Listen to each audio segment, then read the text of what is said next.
గతంలో ఎప్పుడైనా ఎవరైనా మనిషిని మీ ఇంటికి తీసుకొచ్చారా? మరియు ఆ వ్యక్తి మీ ఇంట్లోనే ఉన్నాడు.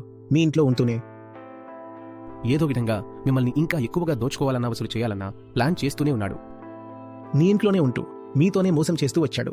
ఈ పాత అనుభవం నిన్ను పూర్తిగా కటువుగా మార్చేసింది. కానీ ఇప్పుడు నీవు ఒక కుక్కను తీసుకొస్తావు.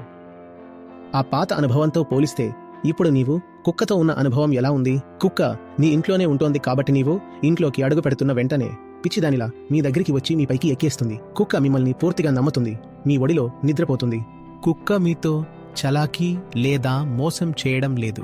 ఈ కొత్త రకమైన ప్రవర్తన వల్ల మీకు నిజం తెలుస్తుంది, ఈ లోకంలో ఉన్న ప్రతి జీవి మోసగాడు కాదని. ఇంకా ఆ కుక్క ఉన్నదో అది మీకు నిరూపిస్తుంది. ప్రతి సంబంధంలో భయపడాల్సిన అవసరం లేదని. కుక్క దగ్గర ఎలాంటి గొప్ప ఆదర్శం లేదా విలువను లేవు, కానీ కుక్క దగ్గర మోసం లేదా వంచన కూడా ఉండదు. ఇప్పటివరకు ఈ ప్రపంచం నీకిచ్చింది, దానితో పోలిస్తే ఒక కుక్క నీకు ఇస్తున్నది చాలా శ్రేష్టమైనది. అందుకే మీలోన ఉన్న తాళాలు తెరుచుకుంటాయి.